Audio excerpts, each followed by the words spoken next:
Hello hi friends, welcome back to our YouTube channel Ishu Swathi locks in Kannada. ಎಲ್ಲರೂ ಹೇಗಿದ್ದೀರಾ?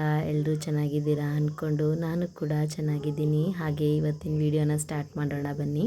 ನಾನು last ವಿಡಿಯೋದಲ್ಲೇ ಹೇಳಿದಾಗೆ ಊರಿಗೆ ಹೋಗಬೇಕು ಅಂತ ಹೇಳ್ತಾ ಇದ್ದೆ. ಬಸವನ ಜಯಂತಿ ಹಬ್ಬದ ದಿನ ನಮ್ಮೂರಲ್ಲಿ ನಾಟಕ ಮಾಡ್ತಾ ಇದ್ದಾರೆ, ಹಾಗಾಗಿ ಊರಿಗೆ ಹೋಗೋಣ ಅಂತ ಹೊರಟ್ವಿ. ಇನ್ನು ನಮಗೆ ಹೋಗ್ತಾ ರೋಡಲ್ಲಿ ಶ್ವೇತಕ್ಕ ಸಿಕ್ಕರು. ಅವ್ರಿಗೂ ಡ್ಯೂಟಿ ಮುಗ್ದಿತ್ತು, ಇನ್ನು ಬರ್ತಾ ಇದ್ರಂತೆ. ಮಾವಿನ ಹಣ್ಣ ನೋಡಿದ್ರಂತೆ. ಇದು ಹುಲ್ಲಲ್ಲಿ ಇಟ್ಟು ಹಣ್ಣು ಮಾಡಿಸಿರೋ ಅಂಥದ್ದು, ಯಾವುದೇ ಥರ ಔಷಧಿ ಹಾಕಿಲ್ಲ, ಚೆನ್ನಾಗಿದೆ ಅಂತ ಹೇಳಿ ತೊಗೊಂಡ್ರಂತೆ. ಇನ್ನು ಅದಕ್ಕೆ ನಾವು ಇಸ್ಕೊಂಡು ಅವ್ರ ಹತ್ರ ಸ್ವಲ್ಪ ಮಾತಾಡ್ಕೊಂಡು ಹೋಗೋಣ ಅಂತ ನಿಂತ್ಕೊಂಡ್ವಿ. ಹೌದಾ, ಚೆನ್ನಾಗಿದೆ. ಇನ್ನು ಅಕ್ಕ ಒಂದು ಹೊಸದು ಓಲೆ ತೊಗೊಂಡಿದ್ರು ಅಂತ ಹೇಳಿ ತೋರಿಸ್ತಾ ಇದ್ರು. ಅವರಿಗೆ ಆರ್ಟಿಫಿಷಿಯಲ್ ಓಲೆಗಳು ಅಂದರೆ ತುಂಬ ಇಷ್ಟ, ಹಾಗಾಗಿ ಹೊಸ್ದಾಗಿ ಒಂದು ತೊಗೊಂಡೆ ಅಂತ ನನಗೂ ತೋರಿಸ್ತಾ ಇದ್ರು. ನಾವು ಇನ್ನೂ ಸ್ವಲ್ಪ ರೇಷನ್ನು ತರಕಾರಿ ಎಲ್ಲ ತೊಗೊಂಡೋಗ್ಬೇಕಿತ್ತು. ಯಾಕಂದರೆ ನಾಟಕ ಮಾಡೋರು ಎಲ್ಲರ ಮನೇಲೂ ಅಡುಗೆ ಮಾಡಿಸಿ ಬಡಿಸೋ ಅಂಥದ್ದು ಇರುತ್ತೆ. ಹಾಗಾಗಿ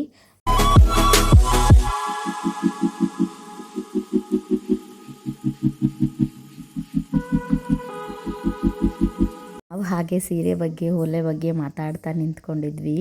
ಇನ್ನು ನನ್ನ ಮಗಳು ನಿದ್ದೆ ಹ್ಯಾಂಗ್ ಓವರಲ್ಲೇ ಇದ್ದಾಳೆ. ಬೈಕ್ ಹತ್ತ ತಕ್ಷಣ ನಿದ್ದೆ ಮಾಡೋ ಅಂಥದ್ದು ಅವಳು.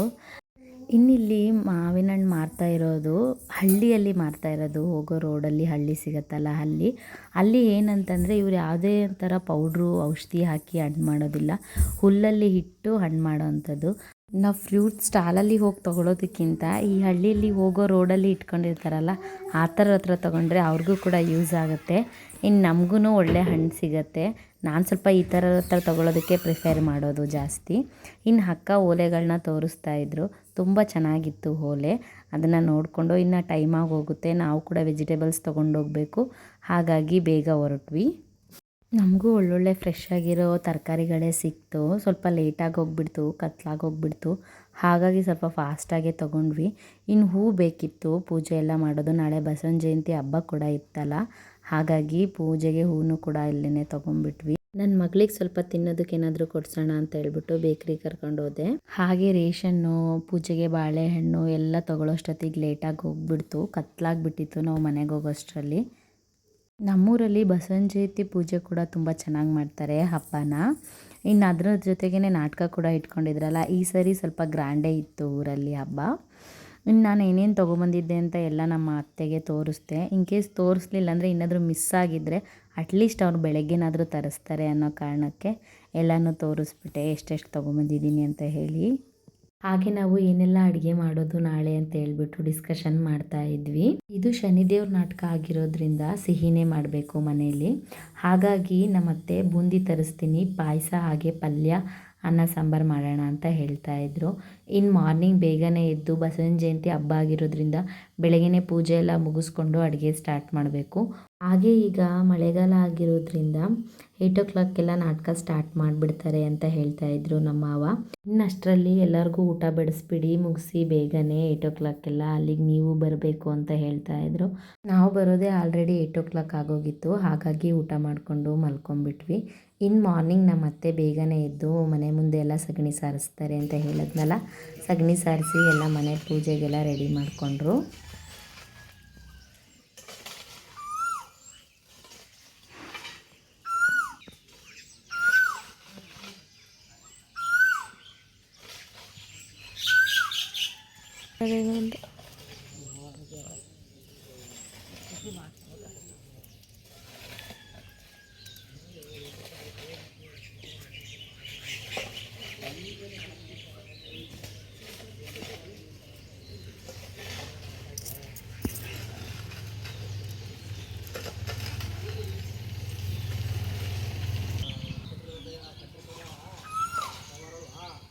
ಊರಲ್ಲಿ ಎಲ್ಲರೂ ಮಾರ್ನಿಂಗೇ ಬೇಗ ಎದ್ಬಿಡ್ತಾರೆ, ಎಲ್ಲ ಅವ್ರವ್ರ ಕೆಲಸದಲ್ಲಿ ಬ್ಯುಸಿಯಾಗಿ ಹೋಗ್ಬಿಡ್ತಾರೆ. ಆ ಸೌಂಡು, ಆ ಹಕ್ಕಿ ಪಕ್ಷಿಗಳು ಹಾಡೋ ಸೌಂಡೆಲ್ಲ ಕೇಳೋದಕ್ಕೆ ತುಂಬ ಚೆನ್ನಾಗಿರುತ್ತೆ ಮಾರ್ನಿಂಗು. ಇನ್ನೆಲ್ಲರೂ ಡೈರಿಗೆ ಹೋಗಿ ಹಾಲು ಬಿಡಿಸ್ಕೊಬರೋದು, ಹಸು ಹೊಡ್ಕೊಂಡು ಹೋಗೋದು, ಇದೆಲ್ಲ ನೋಡೋದಕ್ಕೆ ಖುಷಿ ಆಗುತ್ತೆ.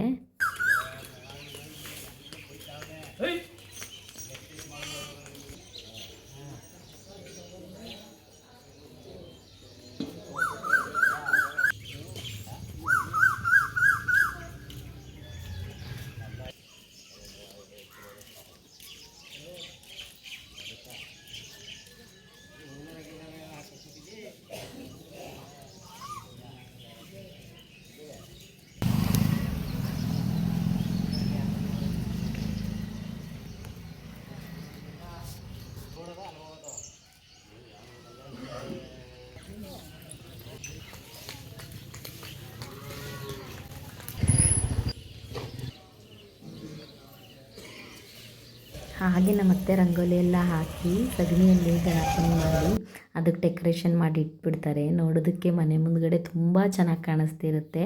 ಈ ಥರ ಮಾಡೋದೇ ಹಬ್ಬಕ್ಕೆ ಒಂದು ಒಳ್ಳೆ ಕಳೆ. ಇನ್ನು ಬಸವ ನನ್ನ ಕಡೆನೇ ನೋಡ್ತಾ ಇತ್ತು ನಿಂತ್ಕೊಂಡು. ಹಾಗಾಗಿ ಹಂಗೆ ಒಂದು ವಿಡಿಯೋ ಮಾಡಿಕೊಂಡೆ. ಅದು ಯಾವ ಕಡೆಗೂ ಮಿಸ್ ಕಾಡ್ತಾನೆ ಇರಲಿಲ್ಲ, ಸುಮ್ಮನೆ ನಿಂತ್ಕೊಂಡು ನೋಡ್ತಾ ಇತ್ತು. ಇನ್ನು ನಮ್ಮ ಮಾವ ನಾಟಕ ಮಾಡೋದಕ್ಕೆ ಸೇರಿರೋದ್ರಿಂದ ಡೈಲಿ ಮಾರ್ನಿಂಗ್ ಎದ್ದು ಗಾರ್ಗಲ್ ಮಾಡ್ತಾರೆ, ವಾಯ್ಸ್ ಕ್ಲಿಯರಾಗಿ ಬರಲಿ ಅಂತ. ಊರಲ್ಲೂ ಕೂಡ ಬಸವನ ಜಯಂತಿ ಹಬ್ಬನ ಮಾಡ್ತಾಯಿದ್ರು. 3 ಎಂಟ್ರೆನ್ಸಲ್ಲೇ ಒಂದು ಲಕ್ಷ್ಮೀ ದೇವಸ್ಥಾನ ಇದೆ. ಇದು ಹಳೇ ಪುರಾತನ ಕಾಲದ ದೇವಸ್ಥಾನ, ನೋಡೋದಕ್ಕೆ ತುಂಬ ಚೆನ್ನಾಗಿದೆ. ಎಂಟ್ರೆನ್ಸಲ್ಲಿನೇ ಬಸವಣ್ಣನವ್ರದ್ದು ಫೋಟೋ ಇಟ್ಟು ಪೂಜೆ ಮಾಡ್ತಾಯಿದ್ರು. ನಮ್ಮನೆಯವರಿಗೆ ರಜೆ ಇರಲಿಲ್ಲ, ಡ್ಯೂಟಿ ಇತ್ತು. ಹಾಗಾಗಿ ಅವ್ರು ಮಾರ್ನಿಂಗೇ ಡ್ಯೂಟಿಗೆ ಹೋಗಿದ್ರು ಊರಿಂದಲೇ. ನಾವು ಸ್ವಲ್ಪ ಪೂಜೆಗೆ ಬರೋಕ್ಕಾಗಲಿಲ್ಲ, ಯಾಕಂತಂದರೆ ನಾವು ಅಡುಗೆ ಮಾಡಿ ಬಡಿಸ್ಬೇಕಿತ್ತು. ಸಂಜೆ ಅಷ್ಟರಲ್ಲಿ ಬ್ಯುಸಿಯಾಗಿ ಹೋಗಿದ್ವಿ. ಇನ್ನು ನಮ್ಮ ಮನೆಯವ್ರಿಗೂ ಡ್ಯೂಟಿ ಇತ್ತು, ಹಾಗಾಗಿ ಊರಿಂದಲೇ ಡ್ಯೂಟಿಗೆ ಹೋಗಿದ್ದರು. ಇನ್ನು ನಮ್ಮ ಮಾವ ಸ್ವಲ್ಪ ಉಳಿದಿದ್ದು ರೇಷನ್ ಎಲ್ಲ ತರೋದಿತ್ತು, ಸಿಟಿಗೆ ಹೋಗಿದ್ರು. ಇನ್ಯಾರೂ ಬರೋಕ್ಕಾಗಿರಲಿಲ್ಲ. ನಮ್ಮ ಶ್ವೇತಕ್ಕ ಅವ್ರ ಮಗನೂ ಕೂಡ ನಾಟಕಕ್ಕೆ ಸೇರಿದ್ದ ಅಂತ ಹೇಳಿದ್ನಲ್ಲ, ಹಾಗಾಗಿ ಅವನು ಊರಲ್ಲೇ ಇದ್ದ. ಇನ್ನು ಅವನು ಹೋಗಿ ವಿಡಿಯೋ ಎಲ್ಲ ಮಾಡ್ಕೊಂಬಂದ, ಪೂಜೆ ಮಾಡೋದೆಲ್ಲ. ನಾವ್ಯಾರೂ ಹೋಗೋಕ್ಕಾಗದೇ ಇರೋ ಕಾರಣ ವಿಡಿಯೋದಲ್ಲಾದರೂ ನೋಡೋಣ ಅಂತ ಹೇಳಿ ಚೆನ್ನಾಗಿ ಮಾಡಿದರು ಅತ್ತೆ ಅಂತ ಹೇಳ್ತಾ ಇದ್ದ. ಇನ್ನು ಪ್ರಸಾದ ಎಲ್ಲ ಕೊಟ್ರಂತೆ ಪೂಜೆ ಮಾಡಿ. ಹಳ್ಳಿಗಳಲ್ಲಿ ಒಂದು ಚಿಕ್ಕ ಹಬ್ಬನೂ ಕೂಡ ತುಂಬ ಚೆನ್ನಾಗಿ ಮಾಡ್ತಾರೆ, ಅದು ನಂಗೆ ತುಂಬ ಇಷ್ಟ ಆಗುತ್ತೆ.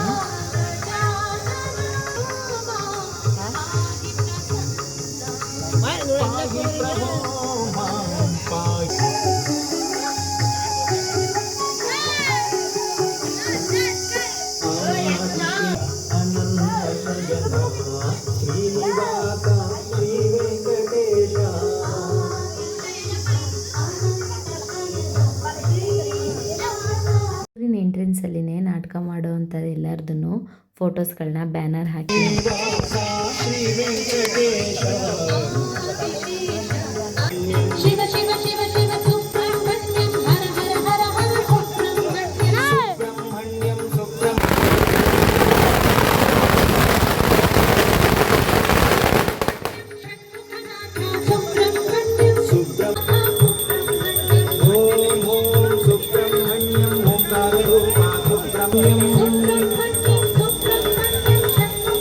ನಾವಿಲ್ಲಿ ಅಡುಗೆನ ಸ್ಟಾರ್ಟ್ ಮಾಡಿಬಿಟ್ಟಿದ್ವಿ. ಮನೆಯಲ್ಲೂ ಕೂಡ ಪೂಜೆ ಮುಗಿಸ್ಕೊಂಡು ನುಗ್ಗೆಕಾಯಿ ಬೇಳೆ ಸಾಂಬಾರು ಮಾಡೋಣ ಅಂತ ಹೇಳಿಬಿಟ್ಟು ನಮ್ಮ ಅತ್ತೆಗೆ ನಾನು ಸ್ವಲ್ಪ ಹೆಲ್ಪ್ ಮಾಡಿಕೊಡ್ತಿದ್ದೆ. ದೊಡ್ಡ ಅಡುಗೆ ಆಗಿರೋದ್ರಿಂದ ಒಬ್ಬರಿಗೆ ಮಾಡೋದು ಕಷ್ಟ ಅಂತ ಹೇಳಿ ಇಬ್ಬರು ಸೇರ್ಕೊಂಡು ಮಾಡ್ತಾಯಿದ್ವಿ. ಇನ್ನು ಶ್ವೇತಕ್ಕಂಗೆ ಡ್ಯೂಟಿ ಇರೋದ್ರಿಂದ ಅವ್ರು ಕೂಡ ಬರೋಕ್ಕಾಗಲಿಲ್ಲ. ಮಧ್ಯಾಹ್ನದ ಮೇಲೆ ಪವ್ಯಕ್ಕ ಪಲ್ಲವ್ಯಕ್ಕ ಇಬ್ಬರೂ ಬಂದರು. ಅವರು ಕೂಡ ಮನೇಲಿ ಹಬ್ಬ ಇರೋದ್ರಿಂದ ಪೂಜೆ ಎಲ್ಲ ಮುಗಿಸ್ಕೊಂಡು ಬರೋಷ್ಟೊತ್ತಿಗೆ ಅವ್ರಿಗೂ ಲೇಟಾಗಿತ್ತು. ಅಷ್ಟರಲ್ಲೇ ನಾವು ಪಲ್ಯ, ಅನ್ನ, ಸಾಂಬಾರು ಎಲ್ಲ ಮಾಡಿಟ್ಟಿದ್ವಿ. ಇನ್ನು ಪಾಯಸಕ್ಕೆ ಸ್ವಲ್ಪ ಹೆಲ್ಪ್ ಮಾಡಿದ್ರು. ಆಲ್ಮೋಸ್ಟ್ ಎಲ್ಲ ಕೆಲಸನೂ 3 ಒಳಗಡೆ ಮುಗಿಸಿದ್ವಿ. ಮನೆಯವರು ಮಧ್ಯಾಹ್ನದಷ್ಟೊತ್ತಿಗೆ ಬಂದು ಊಟ ಮಾಡಿಕೊಂಡು ಸ್ಟೇಜೆಲ್ಲ ಹಾಕ್ತಾಯಿದ್ರು. ಅದನ್ನು ವೀಡಿಯೋ ಮಾಡ್ಕೊಬರ್ತೀನಿ ಅಂತ ಬಂದರು. ಸ್ಟೇಜೆಲ್ಲ ಒಂದು 3 ಮೇಲೆಲ್ಲ ಸ್ಟಾರ್ಟ್ ಮಾಡಿದ್ರು ಹಾಕೋದಕ್ಕೆ. ಹಾಗೆ ಸ್ಕ್ರೀನು ಮತ್ತು ಡೆಕೋರೇಷನ್ ಎಲ್ಲ ಮಾಡಬೇಕಿತ್ತಲ್ಲ, ಹಾಗಾಗಿ ಬೇಗನೆ ಸ್ಟಾರ್ಟ್ ಮಾಡಿದರು. ಮಳೆಗಾಲ ಆಗಿರೋದ್ರಿಂದ 8 ಸ್ಟಾರ್ಟ್ ಮಾಡ್ತಾರೆ ಅಂತಲೂ ಕೂಡ ಹೇಳ್ತಾಯಿದ್ರು. ಹಾಗೆ ನಮ್ಮ ಮನೆಯವರು ಈ ಸ್ಕ್ರೀನರಿ ಎಲ್ಲ ಹಾಕ್ತಾರಲ್ಲ, ಅವ್ರದ್ದನ್ನ ಅಡ್ರೆಸ್ ತಿಳ್ಕೊಳ್ತಾ ಇದ್ದರು. ಇನ್ನು ವಿಡಿಯೋ ನೋಡೋರಿಗೆ ಹೆಲ್ಪ್ ಆಗಲಿ ಅಂತ ಹೇಳಿಬಿಟ್ಟು ಊರಲ್ಲಿ ನಾಟಕ ಎಲ್ಲ ಮಾಡಿದ್ರೆ ಹೆಲ್ಪ್ ಆಗುತ್ತೆ ಅಂತ ಹೇಳಿಬಿಟ್ಟು ಅಡ್ರೆಸ್ನ ತಿಳ್ಕೊಳ್ತಾ ಇದ್ದರು.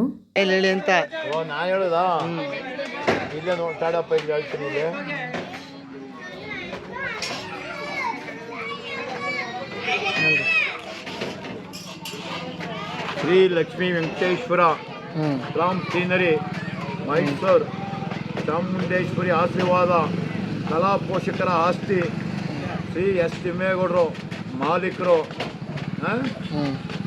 ಮೆಳ್ಳಹಳ್ಳಿ ಗ್ರಾಮ, ವರ್ಣ ಹೋಬಳಿ, ಮೈಸೂರು ತಾಲೂಕು. ವರ್ಣ ಹೋಬಳಿ. ಫೋನ್ ನಂಬರ್ ಹೇಳ್ಬೇಕಾ? ಸಂಜೆ ಅಷ್ಟರಲ್ಲಿ ಶ್ವೇತಕ್ಕ ಮತ್ತು ಅವ್ರ ಹಸ್ಬೆಂಡು ಕೂಡ ಬಂದರು. ಹಾಗೆ ನಾವು ಕೂಡ ರೆಡಿ ಆದ್ವಿ. ಬೆಳಗಿಂದ ಫುಲ್ಲು ಸುಸ್ತಾಗಿ ಹೋಗಿದ್ವಿ. ನಾನು ಸಿಂಪಲಾಗಿರೋ ಸ್ಯಾರಿನೇ ಹಾಕ್ಕೊಂಡೆ. ಈ ಸ್ಯಾರಿನ ನನಗೆ ಪಲ್ಲವಿ ಅಕ್ಕ ಕೊಡಿಸಿದ್ರು. ಈ ಸ್ಯಾರಿ ಬ್ಲೌಸ್ ಡಿಸೈನ್ ನನಗೆ ತುಂಬ ಇಷ್ಟ ಆಗಿತ್ತು. ಸಂಬಂಧಿಕರಿಗೆಲ್ಲನೂ ಕರೆದು ಊಟ ಬಡಿಸಿದ್ವಿ. ಊರಲ್ಲಿ ಯಾರೆಲ್ಲ ನಾಟಕಕ್ಕೆ ಸೇರಿದಾರೋ ಅವ್ರ ಮನೆಗಳಲ್ಲಿ ಈ ಥರ ಅಡುಗೆ ಮಾಡಿ ಊಟ ಬಡಿಸೋ ಅಂಥದ್ದು. ನಾವು ನಾಟಕ ನೋಡೋದಕ್ಕೆ ಟೈಮ್ ಆಗೋಗುತ್ತೆ ಅಂತ ಹೇಳ್ಬಿಟ್ಟು ಊಟ ಮಾಡ್ಕೊಂಡ್ವಿ. ಇನ್ನು ಲೇಟ್ ಆಗೋಗುತ್ತೆ ಬರೋದು, ಮತ್ತೆ ಬಂದೆಲ್ಲ ಊಟ ಮಾಡೋದಕ್ಕಾಗಲ್ಲ ಅಂತ ಹೇಳಿ ಎಲ್ರಿಗೂ ಊಟ ಬಡಿಸಿ ಕೊನೆಯಲ್ಲಿ ನಾವೆಲ್ಲರೂ ಕೂತ್ಕೊಂಡು ಊಟ ಮಾಡ್ಕೊಂಡ್ವಿ. ಇನ್ನು ನೈಟ್ ನಾಟಕ ಸ್ಟಾರ್ಟ್ ಆಗೋ ಟೈಮ್ ಆಗೋಗಿತ್ತು. ಸ್ಟೇಜ್ ಎಲ್ಲ ರೆಡಿ ಮಾಡಿದ್ರು, ಎಲ್ಲ ಆಲ್ರೆಡಿ ನಾಟಕ ಮಾಡೋದಕ್ಕೆ ಬಂದು ಎಲ್ಲ ತಾಟೆಲ್ಲ ಹಾಸಿ ಕೂತಿದ್ರು. ಡೆಕೋರೇಷನ್ ಚೆನ್ನಾಗಿ ಕಾಣಿಸ್ತಾ ಇತ್ತು, ನೋಡಿ ಎಷ್ಟು ಲುಕ್ಕಾಗಿ ಕಾಣಿಸ್ತಾ ಇದೆ. ಹಾಗೆ ನಮ್ಮೂರಲ್ಲಿ ನಾಟಕ ಕಲಿಸ್ತಂಥ ಮೇಷ್ಟ್ರು ಇವರು. ಈ ಡೆಕೋರೇಷನ್ ಎಲ್ಲ ನೋಡ್ತಾ ಇದ್ರೆ ಒಂಥರ ಹಿಂದಿನ ಕಾಲಕ್ಕೆ ಹೋಗಿ. ಇದು ಶನಿ ಪ್ರಭಾವ ಅಂತ ಹೇಳಿ ನಾಟಕದ ಹೆಸರು. ಹಾಗಾಗಿ ನಮ್ಮೂರಿನ ದೇವಸ್ಥಾನದ ಶನಿದೇವ್ರ ದೇವಸ್ಥಾನದ ವಿಗ್ರಹನ ತಂದು ಫಸ್ಟು ಶನಿದೇವರಿಗೆ ಪೂಜೆನ ಸಲ್ಲಿಸಿ ಆಮೇಲೆ ನಾಟಕ ಸ್ಟಾರ್ಟ್ ಮಾಡೋದು. ಇನ್ನು ಕಳಸ ಎಲ್ಲ ರೆಡಿ ಮಾಡಿ, ದೇವ್ರನ್ನೆಲ್ಲ ರೆಡಿ ಮಾಡಿ ಪೂಜಾರಿನೇ ದೇವ್ರ ಪೂಜೆನ ಮಾಡ್ತಾರೆ, ಶನಿದೇವ್ರ ಪೂಜಾರಿನೇ. ಇನ್ನಿಲ್ಲಿ ಎಲ್ರೂ ಮೇಕಪ್ ಸ್ಟಾರ್ಟ್ ಮಾಡ್ಕೊಂಡಿದ್ರು. ಮೇಕಪ್ ಅವರು ಬಂದಿದ್ದರು, ಎಲ್ರಿಗೂ ಬಣ್ಣ ಹಚ್ತಾ ಇದ್ದರು. ಮೇಕಪ್ ಎಲ್ಲ ಆದಮೇಲೆ ಒಬ್ರಿಗಿಂತ ಒಬ್ಬರು ಚೆನ್ನಾಗಿ ಕಾಣಿಸ್ತಾ ಇದ್ರು. ಹಾಗೆ ಯಾರನ್ನೂ ಫೈಂಡ್ ಔಟ್ ಮಾಡೋಕ್ಕಾಗ್ತಿರ್ಲಿಲ್ಲ. ಮೇಕಪ್ಪು ಹಾಗೆ ಡ್ರೆಸ್ಸು, ಆ ಜ್ಯುವೆಲರೀಸು ಎಲ್ಲ ಹಾಕ್ಕೊಂಡಿರೋದ್ರಿಂದ ಲುಕ್ಕಾಗಿ ಕಾಣಿಸ್ತಾ ಇದ್ರು. ಇನ್ನು ನಮ್ಮನೆಯವರೇ ನಿರೂಪಣೆ ಮಾಡ್ತಾಯಿದ್ರು. ಹಾಗಾಗಿ ನಾನೇ ಸ್ವಲ್ಪ ದೂರದಿಂದಲೇ ವಿಡಿಯೋ ಮಾಡಿಕೊಂಡೆ. ಇನ್ನೆಲ್ರಿಗೂ ಇಲ್ಲಿ ಕರೆದು ಸನ್ಮಾನ ಮಾಡಿ ಆಮೇಲೆ ನಾಟಕ ಸ್ಟಾರ್ಟ್ ಮಾಡೋದು. ಇನ್ನು ನಾವೆಲ್ಲರೂ ಕೂತಿದ್ವಿ, ಅದನ್ನು ಕೂಡ ಹಾಗೆಯೇ ವಿಡಿಯೋ ಮಾಡ್ಕೊಂಡ್ವಿ. ತಾಟೆಲ್ಲ ಹಾಸ್ಕೊಂಡು ಹಾಗೆ ಅವ್ರವ್ರ ಮನೆಗಳಿಂದ ಚಾಪೆ ಎಲ್ಲ ತಂದು ಹಾಸ್ಕೊಂಡು ಕೂತಿದ್ರು. ತುಂಬ ಜನ ಬಂದಿದ್ದರು ನಾಟಕ ನೋಡೋದಕ್ಕೆ. ನಾಟಕ ಪ್ರಾರಂಭವಾಗಲಿದೆ. ಪ್ರೇಕ್ಷಕರು, ಕಲಾ ರಸಿಕರು, ಕಲಾಭಿಮಾನಿಗಳು ಇನ್ನೂ ಹೆಚ್ಚಿನ ಸಂಖ್ಯೆಯಲ್ಲಿ ಬಂದು ಶನಿ ಪ್ರಭಾವ ಅಥವಾ ರಾಜ ವಿಕ್ರಮ ವಿಜಯ ಎಂಬ ಸುಂದರ ಪೌರಾಣಿಕ ನಾಟಕವನ್ನು ಸುಸಜ್ಜಿತವಾಗಿ ನಡೆಸ್ಕೊಡ್ಬೇಕಾಗಿ ಈ ಮೂಲಕ ಕೇಳ್ಕೊತಾ ಇದ್ದಾರೆ.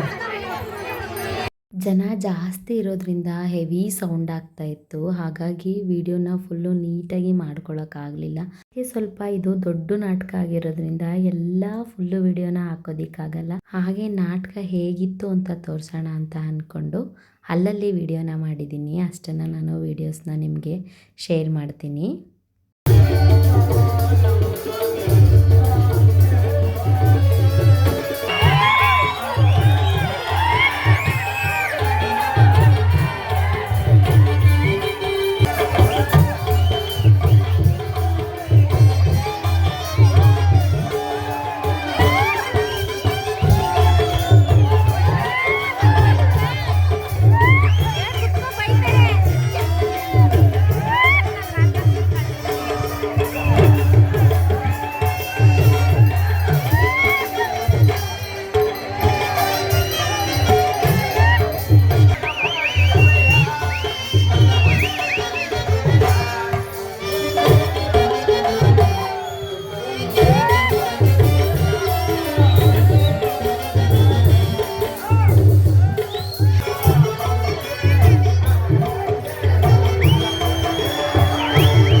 ಹಸುರನ ಹಾವಳಿಯಂತೂ ಪ್ರಬಲವಾಗಿ ಬೆಳೆಯುತ್ತಿರುವುದಿಲ್ಲ.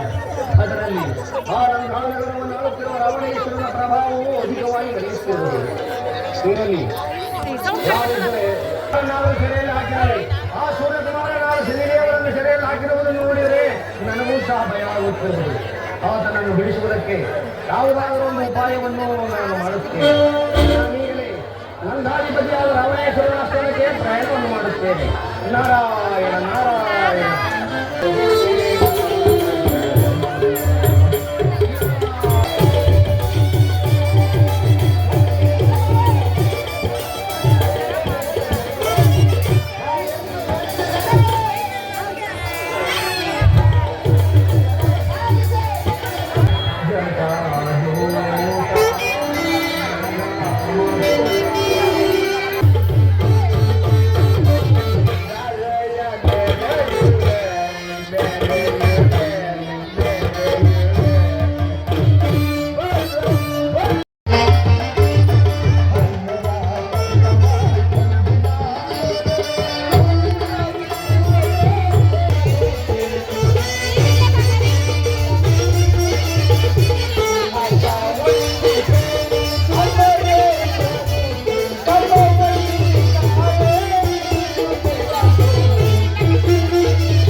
ತಿರುಗಾಡ್ತೀವೋ ನೀ ಮುಂದೆ ನಿನ್ನ ಪಾಡೇ ಆಗುತ್ತೆ ನೋಡುತ್ತಿರುವುದ ಅಂತ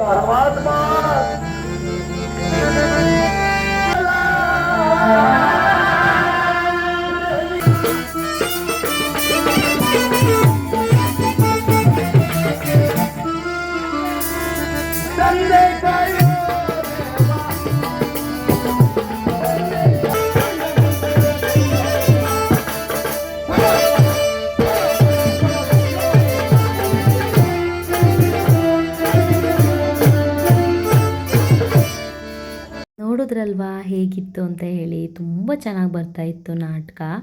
ಈ ಹಳ್ಳಿಗಳಲ್ಲಿ ಈ ಥರ ಆಗಾಗ ನಾಟಕ ಮಾಡೋದ್ರಿಂದ ಊರಲ್ಲಿ ಕೂಡ ಒಂದು ಒಳ್ಳೆ ಎಂಟರ್ಟೈನ್ಮೆಂಟು. ಯಾವಾಗಲೂ ಮೊಬೈಲು ಟಿ ವಿ ಇದರಲ್ಲೇ ಇರೋದ್ರಿಂದ ಈ ಥರ ಸ್ಟೇಜ್ ಮೇಲೆ ಈ ಥರ ರಿಯಲ್ಲಾಗಿ ಪೌರಾಣಿಕತೆಗಳನ್ನ ನೋಡೋದಕ್ಕೆ ತುಂಬ ಖುಷಿಯಾಗುತ್ತೆ. ಹಾಗೆ ನಮ್ಮ ಮಕ್ಕಳಿಗೂ ಕೂಡ ತುಂಬ ಹೆಲ್ಪ್ ಆಗುತ್ತೆ. ನಮ್ಮದು ನಾಟಕ ನಡೀತಾ ಇರುವಾಗ ಸ್ವಲ್ಪ ಮಳೆ ಬಂತು, ಹಾಗಾಗಿ ಸ್ವಲ್ಪ ಬೇಜಾರಾಯಿತು. ಅಲ್ಲಿ ಮಳೆ ಬಂದಿಲ್ಲ ಅಂದಿದ್ರೆ ಇನ್ನೂ ಚೆನ್ನಾಗಿರೋದು. ಆದರೂ ನಾಟಕ ತುಂಬ ಚೆನ್ನಾಗಿ ಬಂತು. ನಾಟಕ ಎಲ್ಲ ಮುಗಿದು ನೆಕ್ಸ್ಟ್ ಡೇ ನಾವು ಕೂಡ ವಾಪಸ್ ಆದ್ವಿ. ನಾಟಕ ಮಾತ್ರ ತುಂಬ ಚೆನ್ನಾಗಿತ್ತು. ಹಾಗೆ ಫ್ರೆಂಡ್ಸ್, ನಿಮಗೆಲ್ಲ ಹೇಗೆ ಅನ್ನಿಸ್ತು ಈ ವಿಡಿಯೋನ ಅಂತ ಹೇಳಿ ಕಮೆಂಟ್ ಮಾಡಿ ನನಗೆ ತಿಳಿಸಿ. ಹಾಗೆ ನಿಮ್ಮ ಫ್ರೆಂಡ್ಸ್ ಆ್ಯಂಡ್ ಫ್ಯಾಮಿಲಿಗೆ ಶೇರ್ ಮಾಡೋದನ್ನು ಮಾತ್ರ ಮರಿಬೇಡಿ. ಹಾಗೆ ನೀವು ಕೂಡ ಸಬ್ಸ್ಕ್ರೈಬ್ ಮಾಡ್ಕೊಂಡು ನೋಡಿ.